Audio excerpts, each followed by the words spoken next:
गुणातीतो अक्षरं ब्रह्म भगवान् पुरुषोत्तमः जनो जानन् इदं सत्यं मुच्यते भवबन्धनात्। श्री स्वामिनारायण भगवाननी जय। अक्षर पुरुषोत्तम महाराजनी जय। गुणातीतानंद स्वामी महाराजनी जय। भगत जी महाराजनी जय। शास्त्री जी महाराजनी जय। योगी जी महाराजनी जय। प्रमुख स्वामी महाराजनी जय। महंत स्वामी महाराजनी जय। सूरत अक्षरधाम महोत्सवनी जय। कार्यकर सुवर्ण महोत्सवनी जय। स्वामीनी वात प्रकरण 6 79मी વાત। સ્વામિનારાયણ હરે સ્વામિનારાયણ હરે। મૂળ અક્ષર બ્રહ્મ ગુણાતીતાનંદ સ્વામીએ વાત કરી જે આ દેહે ભગવાનને ભજી લેવા ને દેહ તો હમણાં પડશે, માટે આ તો વીજળીના ઝબકારામાં મોતી પરોવી લેવું તેમ થોડામાં કામ કાઢી લેવું ને કોઈ વાતનો મમત કે પક્ષપાત ન રાખવો, કાજે એમાં બહુ ભૂંડું થાય છે। એવી રીતે મૂળ અક્ષર બ્રહ્મ ગુણાતીતાનંદ સ્વામીની છઠ્ઠા પ્રકરણની 79મી વાત તે થઈ। આ વાતમાં અક્ષર બ્રહ્મ ગુણાતીતાનંદ સ્વામી આપણને ક્ષણ ભંગુર એવા મનુષ્ય દેહથી ભગવાનના ભજન રૂપ શ્રેષ્ઠ કાર્ય સાધી લેવાની વાત સમજાવે છે। સાથે સાથે એમાં આવતા વિઘ્નથી દૂર રહેવાની શીખ પણ આપે છે। આ દેહે ભગવાનને ભજી લેવા। જેતલપુર 5ના વચનામૃતમાં શ્રીજી મહારાજે કહ્યું, ભગવાનને ભજવા એથી તો બીજી કોઈ મોટી વાત નથી। વળી ગુણાતીતાનંદ સ્વામીની ચોથા પ્રકરણની 101મી વાત છે। તેમાં સ્વામી કહે છે, આપણો જન્મ બે વાત સિદ્ધ કરવા સારું થયો છે। એક તો અક્ષરરૂપ થવું ને બીજું પુરુષોત્તમમાં જોડાવું। આમ કહીને સ્વામીએ જીવનનું ધ્યેય જ ભગવાનનું ભજન છે એમ સમજાવ્યું।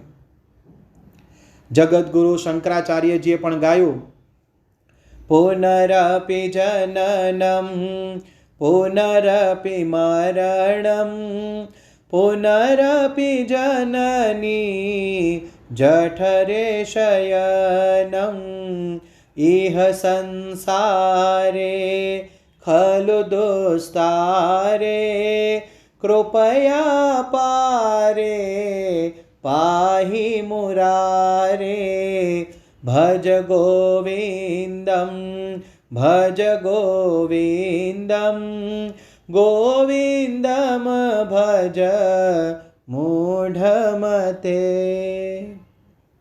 એટલે કે જીવ માત્રને વારંવાર જન્મ છે, વારંવાર મરણ છે, માતાના ઉદરમાં વારંવાર શયન છે। દુસ્તર કહેતા તરી ન શકાય એવા આ સંસારમાં ભગવાનની કૃપાથી જ પાર ઉતરાય છે। માટે હે મૂઢમતી જીવ, તું ભગવાનનું ભજન કર। આ જ વાત સદગુરુ મુક્તાનંદ સ્વામીએ સમજાવી છે। હરિ ભજતા સહો મોટપ પામે, હરિ ભજતા સહો મોટપ પામે, જન્મ મરણ દુઃખ જાય રે, હરિ ભજતા સહુ મોટપ પામે। યોગીજી મહારાજે આ સારને 3 શબ્દોમાં રજૂ કરી દીધો, શોર્ટ એન્ડ સ્વીટ, ટૂંકું ને ટચ। ભગવાન ભજી લેવા। જો ભગવાન ન ભજીએ તો આપણા માટે શ્રીજી મહારાજનો અભિપ્રાય કેવો છે? એકવાર શ્રીજી મહારાજ માંગરોળના બજારમાં પસાર થયા, ત્યાં સામે એક ગાંડો માણસ દેખાયો। નારિયેળની કાચનીના ત્રાજવા બનાવી તેમાં છાણ, પથ્થર અને રેતી ભરીને બોલે, લ્યો ઇલાયચી, લ્યો સાકર એમ બોલતો જાય અને વેપાર કરતો જાય. ત્યારે શ્રીજી મહારાજે પાસે ઊભેલાને પૂછ્યું, આ કોણ છે? ત્યારે તપાસ કરતાં ખબર પડી કે આ કબા શેઠને વેપારમાં મોટી ખોટ ગઈ એટલે પોતે ગાંડા થઈ ગયા છે. શ્રીજી મહારાજ આ સાંભળીને બોલ્યા, અમે તો જે ભગવાન નથી ભજતા એ બધાને કબા ગાંડા જ સમજીએ છીએ. વળી ગુણાતીતાનંદ સ્વામી આપણને આગળ વાતમાં કહે છે કે દેહ તો હમણાં પડશે. હવે આપણને એમ થાય કે ભગવાન પછી ભજીશું, શું ઉતાવળ છે? પણ સ્વામી કહે છે કે આ દેહ તો હમણાં પડી જશે. કુંભ કાચો કાયા જાણવી રે, તેનો નહીં નિર્ધાર, નાશ પામે પણ એકમાં, તેનો નહીં નિર્ધાર. મહાભારતમાં એક પ્રસંગ આવે છે. યક્ષે યુધિષ્ઠિરને પ્રશ્ન પૂછ્યો, પૃથ્વી પર મોટામાં મોટું આશ્ચર્ય કયું છે? ત્યારે ધર્મરાજ યુધિષ્ઠિર જવાબ આપે છે, રોજ હજારો માણસો મરે છે, છતાં બાકી રહેલા એમ જાણે છે કે અમે સ્થિર છીએ, અમર છીએ. આ જ મોટું આશ્ચર્ય છે. શ્રીજી મહારાજને પોતાના દેહની ક્ષણ ભંગુરતાનું સતત અનુસંધાન રહેતું. આ વાત તેમણે વચનામૃત ગઢડા અંત્ય પ્રકરણના 30માં કરી છે. આપણે આ દેહને મૂકીને જરૂર મરી જવું છે ને તેનો વિલંબ નથી જણાતો. એ તો એમ જ નિશ્ચય જણાય છે જે આ ઘડી આ ક્ષણમાં આપણે મરવું છે ને સુખ દુઃખ રાજીપો કુરાજીપો સર્વ ક્રિયામાં એવી રીતે વર્તે છે. તો વળી ગઢડા મધ્યના 55માં વચનામૃતમાં કહ્યું કે જે મનુષ્યને મુવા ટાણે પથારી પર સુવાર્યો હોય તેમનું તેમ અમારે પોતાની કોરનું અને બીજાની કોરનું અંત અવસ્થા જેવું સદા વર્તે છે. શ્રીજી મહારાજની અમૃતવાણીનું પાન કરેલા છાણી ગામના ભક્ત કવિ નારાયણદાસે ગાયું છે, જન્મ્યા ત્યાંથી જરૂર જાણો, મરવાનું છે માથેજી, આવ્યા ત્યારે શું લાવ્યા ને શું લઈ જાવું સાથેજી, સવાર થાય ને સાંજ પડે છે, દિન ઉપર દિન જાય જી, આજ કાલ કરતા આવરદા જોને ઓછી થાય જી, એક જન્મે ને એક મરે છે, સ્થિર નથી કોઈ ઠરવાજી, મરી ગયા તે જન્મ ધરે ને જન્મ ધરે તે મરવાજી, સંસાર સઘળો કાળ ચવાણો, કર્મવશ નર નારીજી, દાસ નારાયણ કહે છે ભાઈઓ, કર્મ કરો વિચારીજી. તેમણે આવા 8 પદોની રચના કરી છે. જૂનાગઢમાં ગુણાતીતાનંદ સ્વામીનો સમાગમ કરવા સ્થાનિક નાગરોને એમ થતું કે મોડા જઈશું તો શું વાંધો છે, સ્વામી ક્યાં ચાલ્યા જવાના છે, અત્યારે નોકરી કરી લઈએ. ત્યારે ગુણાતીતાનંદ સ્વામી કહેતા, નોકરો પડ્યો રહેશે ને ચાલ્યું જવાશે ને આ સાધુય ચાલ્યા જશે. એટલે જ શ્રી હરિલીલામૃતમાં યથાર્થ લખાયું છે, કાલે કર્યાનું શુભ જેહ કાજ, તે તો ત્વરાથી કરવું જ આજ, આ દેહ કેરો નહીં નિર્ધાર, ન થાય પૂરા મનના વિચાર. આ વાત જનક રાજાના અંતરમાં બરોબર ઘૂંટાયેલી હતી. જનક રાજા રાજ્ય કરતા હતા છતાં અનુસંધાન નિરંતર રાખતા. નવ યોગેશ્વર એમના દરબારમાં આવ્યા ત્યારે જનક રાજા એક સાથે 9ને ભેટ્યા, પછી વારાફરતી એક એકને ભેટ્યા. એમને કારણ પૂછવામાં આવ્યું ત્યારે જવાબ આપ્યો કે 9ને વારાફરતી ભેટું અને વચ્ચે દેહ પડી જાય તો બાકીનાને મળવાનું રહી જાય ને. આને કહેવાય મૃત્યુનું અનુસંધાન. કાળની ગતિ કેવી છે તો તેનું વર્ણન સદ્ગુરુ પ્રેમાનંદ સ્વામીએ કર્યું છે. ચપેટા કાલ કા એસા જપેટા બાજ કા જૈસા કડાકા ગાજ કા જાનો સડાકા બીજુરી માનો. ચપેટા કાલ કા એસા જપેટા બાજ કા જૈસા. આ વાતનું અનુસંધાન બંધિયાના ડોસાભાઈને હતું.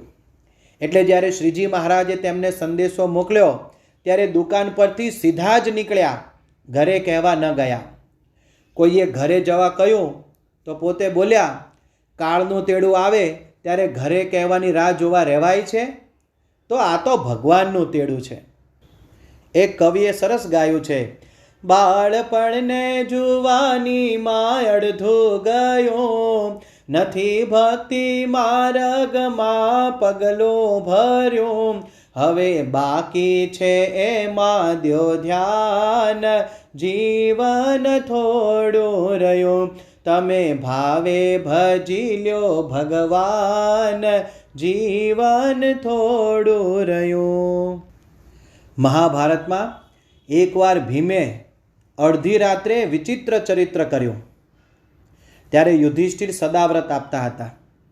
રાત પડી એટલે સદાવ્રત આપવાનું બંધ કર્યું અને આ વાતની જાણ ભીમને થઈ. એટલે એણે નગારું વગાડ્યું. સામાન્ય રીતે દુશ્મન પર વિજય થાય ત્યારે નગારું વગાડવામાં આવે છે.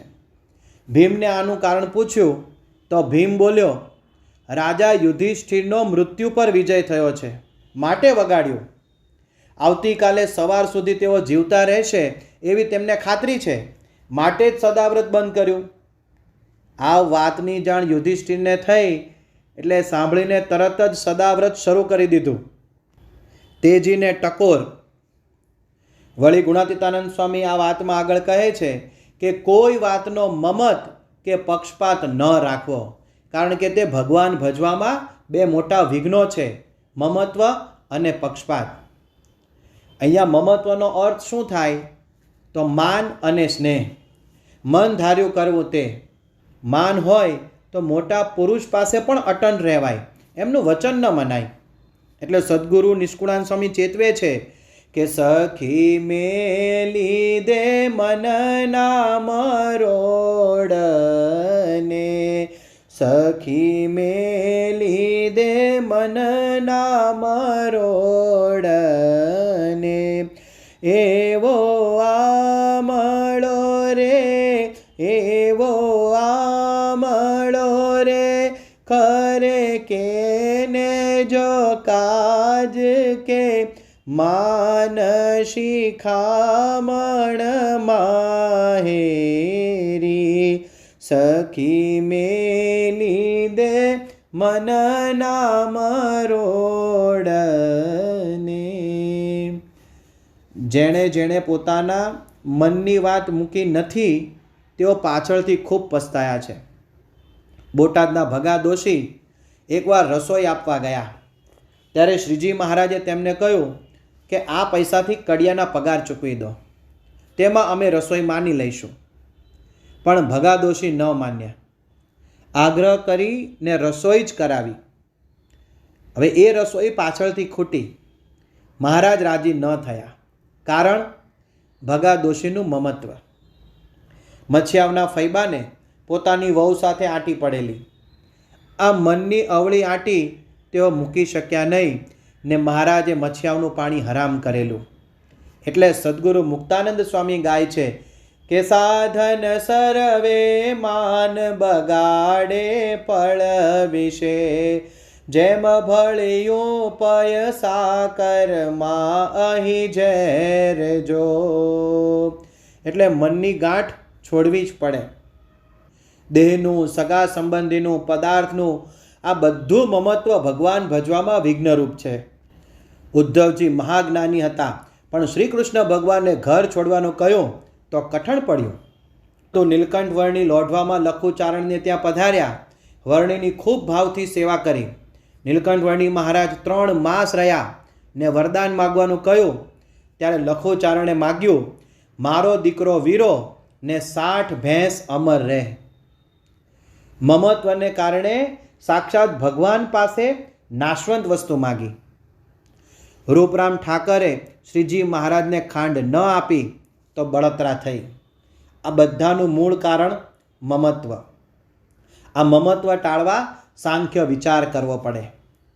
સદગુરુ નિષ્કુળાનંદ સ્વામી આપણને પ્રશ્ન પૂછ્યો છે, ક્યાં ગયો કોળ રાવણ તણો, ક્યાં ગયો કોળ રાવણ તણો, સગર સુત 60,000 જી, નારયો નાણો રાજાનંદનો, સર્વે સુપન વ્યવહારજી.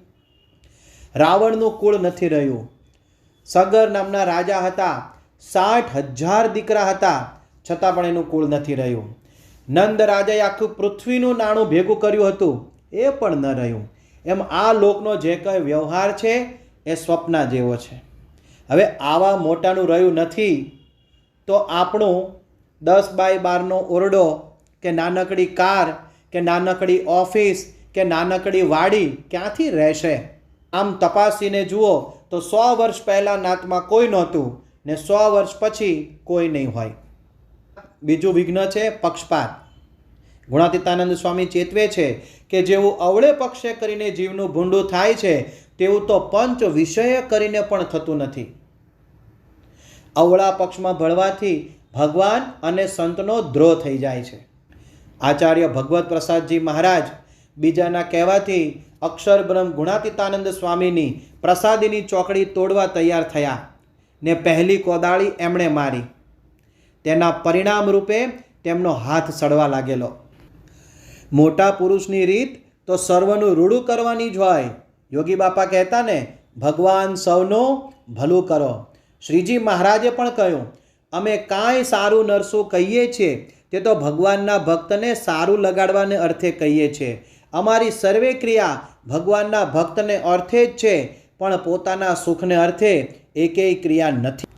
એટલે ભગવાન અને ગુણાતીત સંતનો આ અંતરનો આશય અભિપ્રાય આપણા અંતરમાં દ્રઢ કરીને રાખવો જોઈએ, તો આપણા જીવનું રૂડું થાય. તો આજના શુભ દિવસે મહારાજ સ્વામી પરમ પૂજ્ય પ્રમુખ સ્વામી મહારાજ અને પરમ પૂજ્ય મહંત સ્વામી મહારાજના ચરણોમાં પ્રાર્થના કરીએ કે અક્ષર બ્રહ્મ ગુણાતીતાનંદ સ્વામીની આ વાત આપણા જીવમાં દ્રઢ થાય. શ્રી સ્વામિનારાયણ ભગવાનની જય. ગુણાતીતમ ગુરુમ પ્રાપ્ય બ્રહ્મરૂપમ નિજાત્મનઃ વિભાવ્ય દાસ ભાવેન સ્વામિનારાયણં ભજે. શ્રીહરિં સાક્ષરં સર્વદેવેશ્વરં ભક્તિધર્માત્મજં દિવ્યરૂપં પરમ શાંતિદં મુક્તિદં કામદં કારણં સ્વામિનારાયણં નીલકંઠં ભજે. શ્રીહરિં.